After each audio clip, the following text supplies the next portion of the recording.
So basically, I'm a pulmonologist working in Department of Pulmonary Medicine in Rajiv Gandhi Institute of Chest Diseases in Bangalore.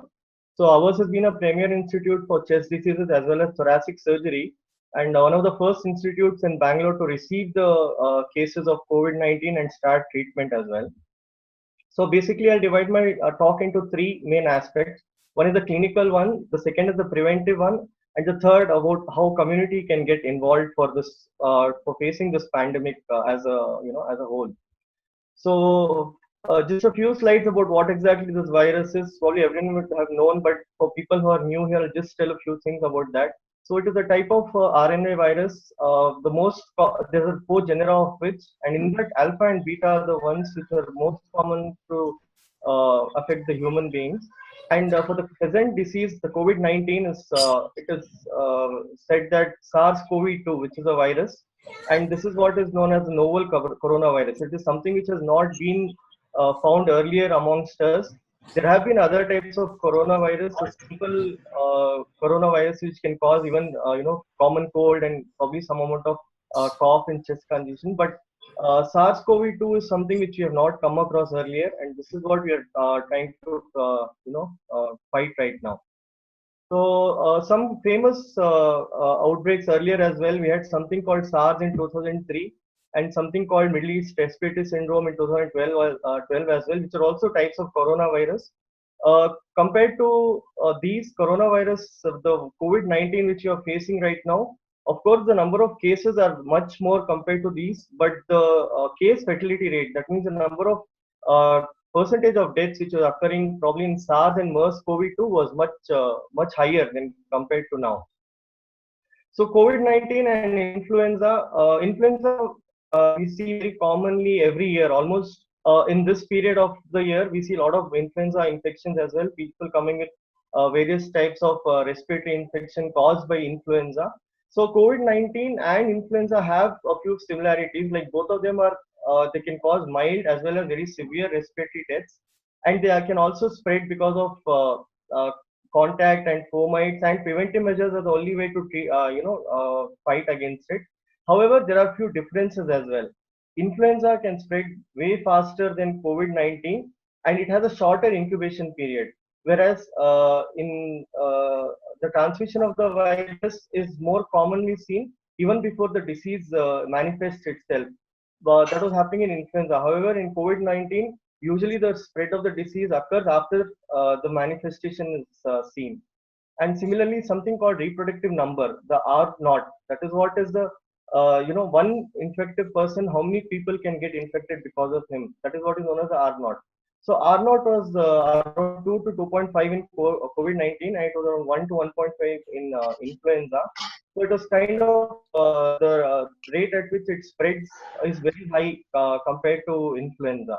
And in the number of children, alhamdulillah, the number of children affected by COVID-19 is way less. And even the kind of infections we are seeing lesser compared to what we were seeing because of influenza. So this is how the pathophysiology looks like. So something called ACE receptors through which the virus enters the body. We see something called cytokine storm which occurs, and various types of manifestations, and it involves various different types of organs as well. So hypoxia and hypertension is the most common pathophysiology through which various organs are affected. Most commonly are lungs, but we are also seeing it affect the heart, the kidneys as well.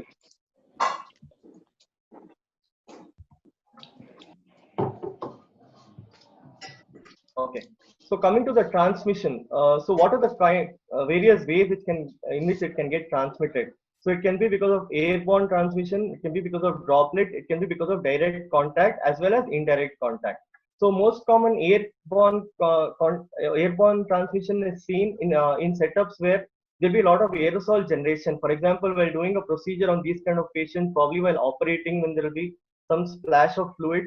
So all these can lead to airborne transmission. Whereas droplet transmission is usually when patient is not following adequate respiratory hygiene measures. For example, if the affected person is coughing or he's sneezing in an area to which there will be some droplets which will fall onto the surfaces around, and then you come in contact with these surfaces, that can again cause the spread of this infection. So according to the current estimates, the average incubation period lasts from 2 to 14 days, and usually disinfectants like ethanol and bleach are found to kill this virus easily. So coming to the signs and symptoms, it can present in various kind of symptoms. The patient can present with fever, which was according to some studies in China, fever is the most common manifestation in about 85 to 87% of the cases, followed by cough and production of sputum. And of course, there were about 20% of patients in Chinese studies that they had even shortness of breath. And even coming to Indian data, fever was one of the most common manifestations, almost 67 to 70% uh, of the people affected by this presented with fever according to the IDSP data. And of course, some of them had sore throat and about 8% presented with breathlessness. Of late, even anosmia, that is loss of smell and loss of taste, have also been found to be some of the symptoms. Usually, the elderly people and the immunosuppressed can present with other vague symptoms, like for example, they can present with diarrhea or delirium, and in some cases, there may even be complete absence of fever. So currently, for diagnosis, PCR, the RT-PCR is the standard of care which you are following in India. And of course, there are a lot of labs which are set up by the government as well as some private labs which are doing this test. So basically, in RT-PCR, there'll be gene amplification, after which the results are available. It usually takes 4 to 6 hours based on the burden that the lab is handling. If there is a very high burden, currently most of the government setups at least are facing this, where there is a very high burden, due to which the results are taking a longer time to come. There's something called as rapid diagnostic kits as well, which were used in many countries like South Korea. However, in India, as such, we have not yet started using it on on a broad scale. That is because the results are not as accurate as compared to RT-PCR.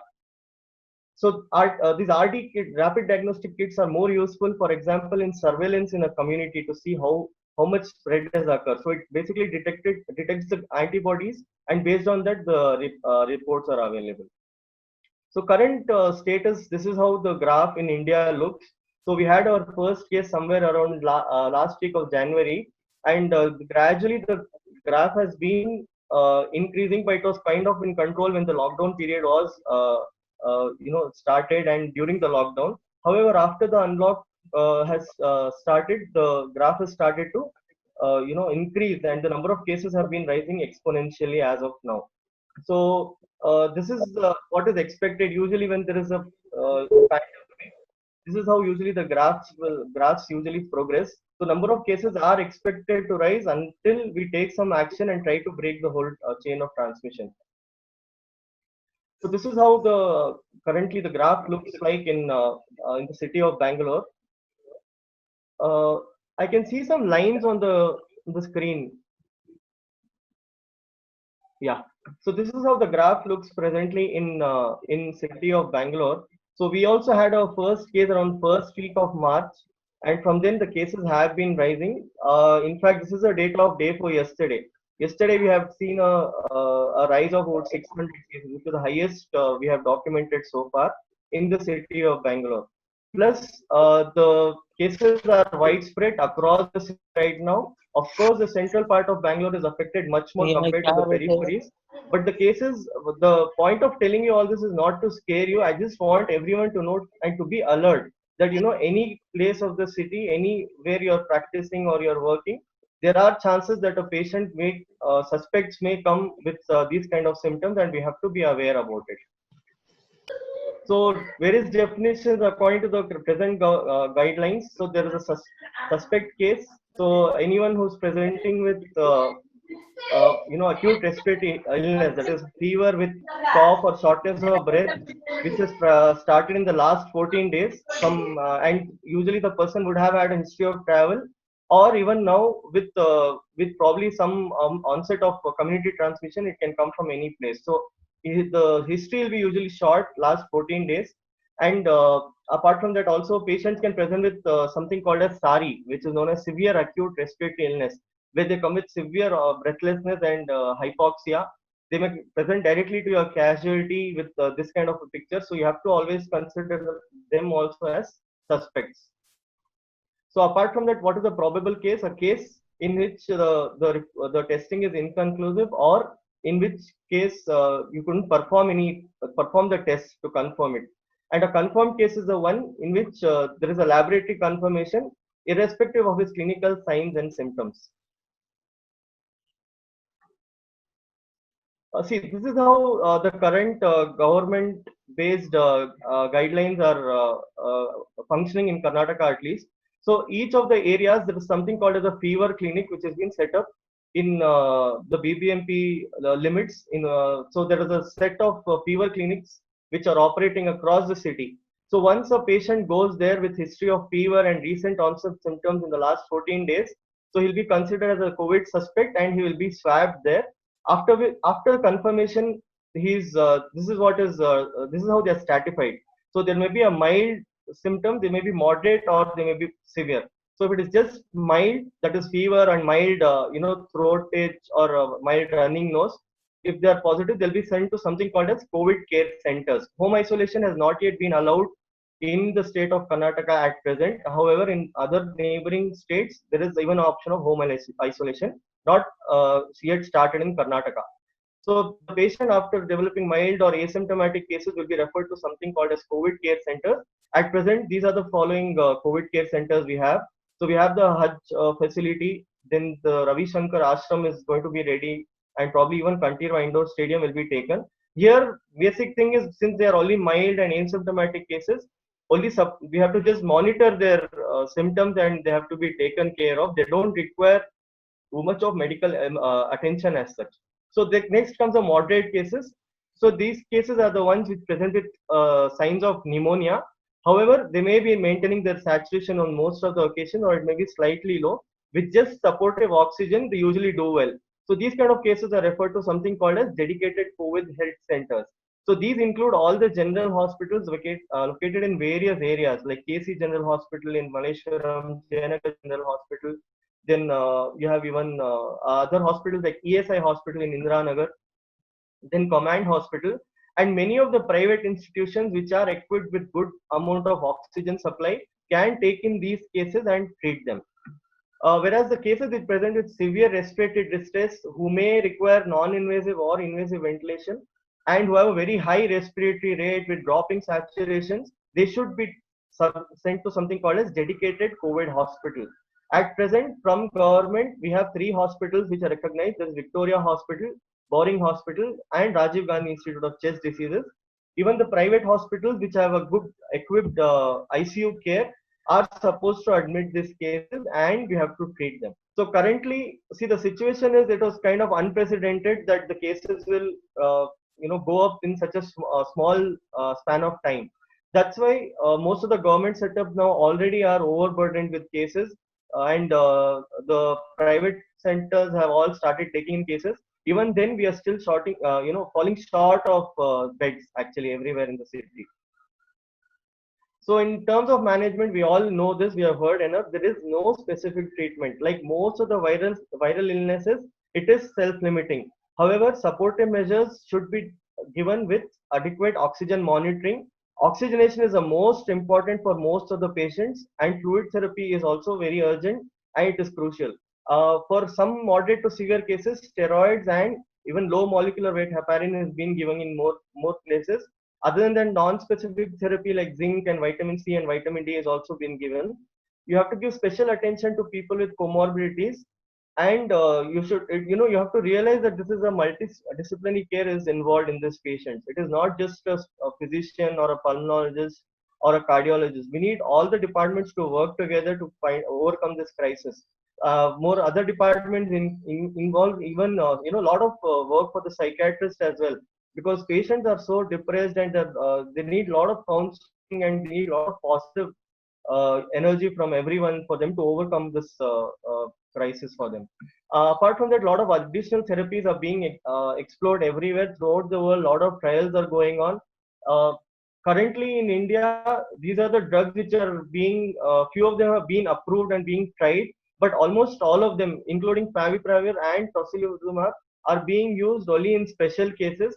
Convalescent plasma therapy as well is being approved, but it is used only in special cases. It is not being widely used.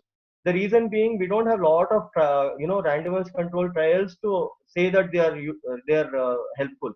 So we have to be very careful. Only for selective patients, probably you can use these therapies. Of late, even steroids have been told that they have a lot of role in, especially the cytokine storm which occurs in these patients. So steroids are found to be beneficial in these, especially dexamethasone. Again, it has till yesterday it was not really approved, but in the latest treatment guidelines, dexamethasone also has been approved by the government of India. Again, we have to be very selective, and based on the patient's severity, we'll have to take a call what exactly they'll fit into. So, what is our role as healthcare professionals in a hospital or a clinic setting? See, most important is we have to highlight and even tell our patients and in fact even our relatives about importance of few things. See, we have to take all these safety measures to minimize the transmission. So most important among that is hand hygiene. It has been told time and again, but we have to stress on it again and again to everyone as well. So role of alcohol based sanitizers, the use of washing your hands with just a simple soap for 20 seconds, avoiding contact, touching your eyes and face, nose again and again. You should also encourage and teach everyone about respiratory hygiene, about how important it is to sneeze and cough with a bent elbow, about the importance of maintaining distance. For example, even in your clinics, try to keep your patients at least 1 meter away from you, and then only try to talk to them or take history, and even while treating them, you have to maintain this distance. And it has to be done for all the patients coming into your clinic, irrespective of the symptoms. So ideally, a patient's room, if you have this ideal situation, they have to be kept in isolation rooms with negative pressure, but it may not be available in everywhere. However, even a simple room with good amount of ventilation and airflow is good enough to handle these kind of patients. In case you're admitting these patients, you have to make sure that you do not mix the suspects with the confirmed cases. So you have to be very careful. Even other departmental cases may be admitted into your ward, so you have to make sure that you do not mix both the people. So of course, social distancing has to be followed in hospital settings as well. People who are coming to the hospital should realize the importance of this, and they have to know that this has to be practiced for quite some time, even from now. So probably next few months, we have to be very alert and we have to follow all these things. Only if we start doing this ourselves as doctors, only then people are going to look up to you and follow it. Only then you have to give a message to everyone that this is how things are going to be done, and you have to be role models for everyone.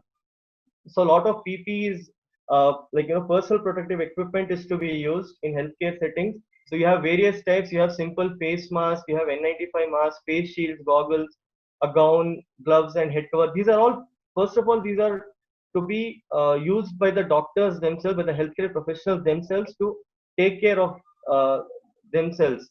So based on your patient, in case your patients are walking in, always hand over a mask to them.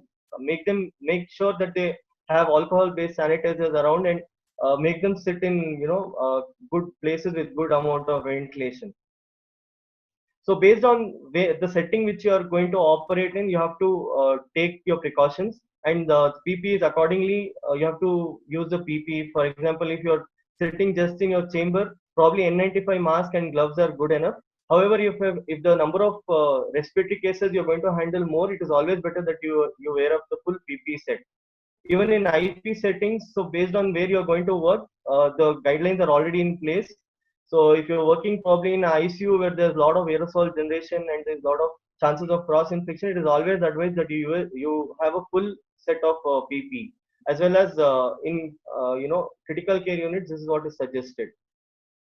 And also special care is to be taken for people who are actually working as support staff for cleaning and everything. Even they should be protected, so you have to keep them in mind also about all these things.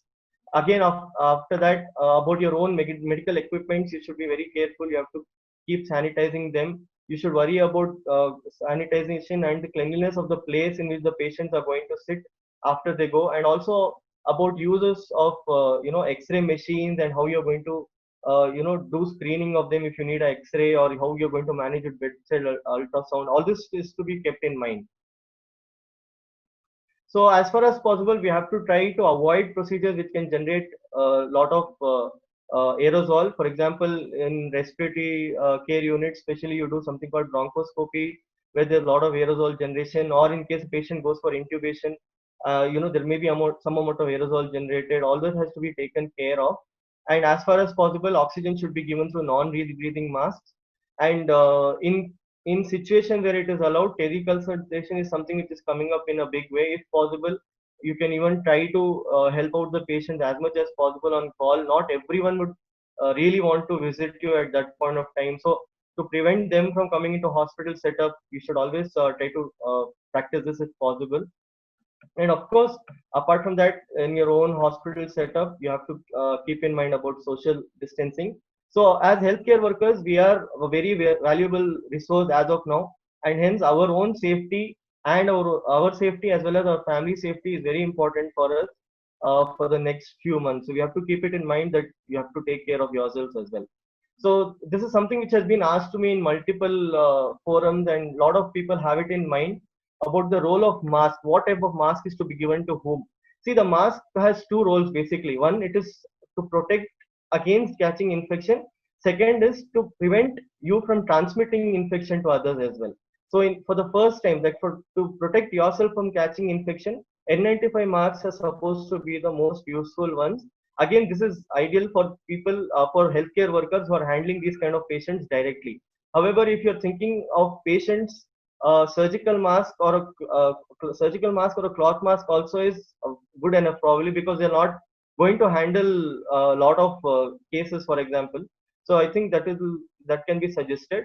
However, to prevent transmission, for example, if someone is infected, even a simple cloth mask is very, very effective. Even a surgical mask is good enough for them. So N95 masks, try to restrict it for healthcare workers who are dealing with the patients directly. Next question, very, very commonly asked to me about HCQ prophylaxis for healthcare workers. Again, a lot of studies which are done outside India did not show any conclusive evidence, but based on a lot of studies which are done in India and based on the ICMR guidelines, they have recommended that for healthcare workers, we can give HCQ prophylaxis. So for all asymptomatic healthcare workers involved in handling of these cases, you can take it. And also asymptomatic household contacts, after careful examination of their comorbidities and their cardiac status especially, probably you can advise them to use it. So based on that, the guidelines have been given. In our hospital in Rajiv Gandhi, because we were handling these cases from long, we were all on, we are actually even now taking this prophylaxis. So based on how many patients you're going to see and based on the level of exposure, you can take a call about the role of this. So what is our role as doctors for the community now?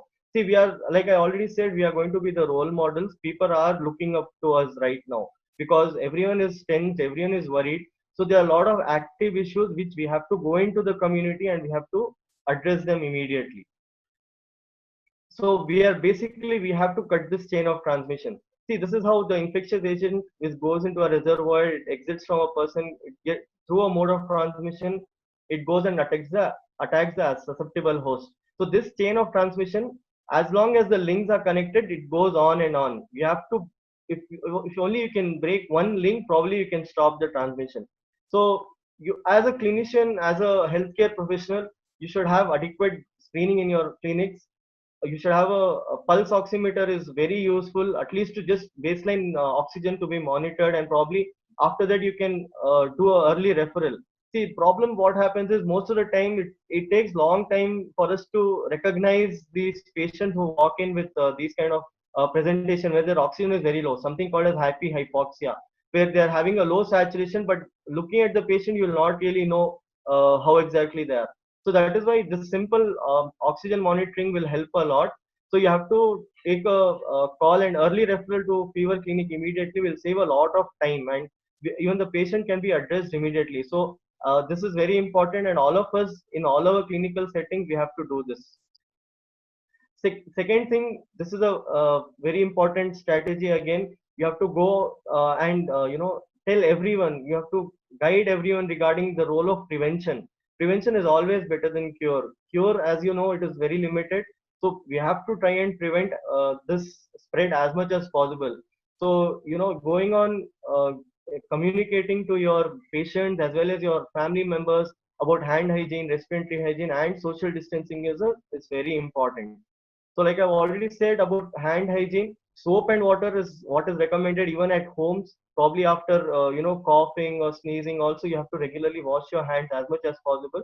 And when you're visiting other places where there may be no water and soap available, simple hand sanitizers which are alcohol based with more than 70%. This is what is recommended everywhere. And continuously inform people not to keep touching their faces, not to touch their mouths and everything with unwashed hands also. So apart from that, please, you have to address this issue also. Stay at home unless absolutely necessary. This is not being followed, very frankly, in most of the places now. Since the lockdown has opened, people think everyone can just go out and roam about, which is really not the case right now. So this has to be told time and again to everyone about how important it is not to leave the home unless it is absolutely necessary. So gathering of people, even a small group of 3 4 friends, this should be avoided as much as possible. And of course, going to markets and malls, everything should be totally stopped. And it should be, this is not just for probably 1 or 2 weeks, this is probably for the next 3 4 months. And we have to actively make sure everyone does that. See what next is the protection of the vulnerable population. See the overall, like we are seeing the cases as well. The elderly population are the ones who are suffering the most. They are the ones who are going into a lot of complications because of this disease, and people with other comorbidities who are already having underlying heart diseases, lung diseases. These are the ones who are getting affected the most, and these are the ones who are also succumbing to the infection. So protection of these vulnerable population is very, very important. So you have to give special care to all these people. Even the elders at home should be counseled time and again not to leave the houses at any cost. Whatever is to be done, either you have to ask someone to bring something from outside if they can't go, and that is how you have to probably go on for the next few days. This is one more very, very important aspect, especially amongst people in our community. The stigma is enormous. People are just getting scared. They're not exactly knowing what to do. So because of this, they are going to go on hiding their problems. They present very late to the hospitals, and by then the damage is already done. So we have to address this issue very much. This is what I was saying about the psychiatric counseling and psychological support is very, very important for these patients. It has to be more than giving them the tablets. They have to be counseled time and again that this disease is nothing. I mean, you have to tell them how exactly the disease progresses and what exactly is happening. So, yeah. So, what exactly is the stigma? The stigma is mostly the fear of falling ill and the fear of dying. And because of this, there is a delay to approach the health facilities. And there's also a lot of fear of losing livelihoods, not being able to work during isolation, and also the fear of being socially excluded. So they think that quarantine, the whole principle of quarantine, everyone, like many of the people think it is a kind of a punishment, but that's not true. The whole point is to prevent the disease from spreading to others. So this has to be addressed. So the reason why, because this COVID-19, as you all know, is a new disease, because and many of the things are not known about it.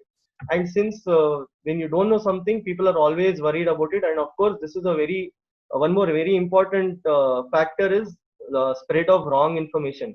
Social media is very easily accessible to everyone. The fake news spreads like fire immediately from one corner of the country to the other part. So this has to be taken care of. So as a healthcare worker, your role is to sensitize these people and help them to understand about this disease and how that more than 75 to 80% of the cases are actually mild. 20% are the ones who are actually require immediate medical attention. And they should also know that it can happen to anyone. It can happen to healthcare workers also. It can happen to even politicians. There is no strata of the society which has been spared. A famous tennis player also has got this disease. So it can happen to anyone. It is not just a particular part of the society or a particular area. So this has to be told to them again and again. People have to be spoken to with spoken to uh, about all this. They have to be educated. So also you have to go on advising people to involve themselves in activities which can relax their minds, and also to prevent themselves from watching negative things on TV and engaging themselves in a lot of fake news which is available. So along with that, you should always try to engage the community influencers, people who are well known in the society. You have to uh, ask them to give out information, and help people, help to guide the community as such, and also emphasize the point that most people recover from the disease without any complications. Amplify all the good news which is available, and also show them about cases where people have recovered without any problem. Yesterday, for example, there was a lady who was 99 years old, and she recovered from the disease without any complications. So there are a lot of positives which are not highlighted to people, so these has to be brought out. And then of course a lot of myths and facts about it. So there was these are some very few which I'm trying to highlight about the role of summer, how it will help the virus to go down, and about having bath with hot water, spraying alcohol all over your body, how all this can, these are all myths that they can prevent the infection, which are absolutely false. So try to uh, you know uh, help people to understand that the myths are very different from what exactly the facts are, and how regularly rinsing nose and mouth with saline will prevent. All these are false. And about spread of this disease to chicken and meat, about eating garlic and everything. See, these are all lot of things which are circulated by just social media. So of course you have to try to tell them that this is all wrong, and you have to educate the people around you. So apart from this, at community level, we have to go into the next step now. Since the cases have been, rising exponentially, we have to look for establishment of centers which can manage a big load of people at Doctor, a shorter period of time. Dr. Yunus, Yeah, Dr. Yunus, I'm sorry to disturb you, sir. Your time is up. Can you kindly sum up within a minute, please? yeah. I just have two more slides. I'm done. Because we have other two panelists also. All right, I'll just finish it off. Thank you, sir. So, yeah. So, like I said, we have to go into this next step, like what is happening in Maharashtra, where mosques are being converted to facilities for oxygen. Then similarly, we have to, probably list out, we have to have more ambulance services across our communities, and, train the people to use, drivers, and how to use PPs in handling of patients. Everything has to be done. And probably a centralized control room with numbers will also help. So along with that, most important is we have to get in volunteers from the community to help everyone. It can be anyone from any a part of the society. We need a lot of volunteers, and this is going to be the next step ahead. And we have to train them as well to handle this crisis. And of course, this is also this last slide, which I want to highlight about handling and safeguarding the dignity of even the dead. So this has also been to be taken. So we have to communicate with the public through local imams, the media, and the community leaders about how to go about this. And there should be coordination between health authorities and humanitarian forensics and Islamic religious authorities for the same. So I would end my talk with this fundamental law of protection, where you have to consider everyone as infected and consider yourself as infected as well. And this is how you have to, probably for the next couple of months, this is how you have to be very careful about the whole thing. You have to take adequate measures and try to reduce the panic which is being created everywhere. And we have to handle it together as a, team, or as a community together.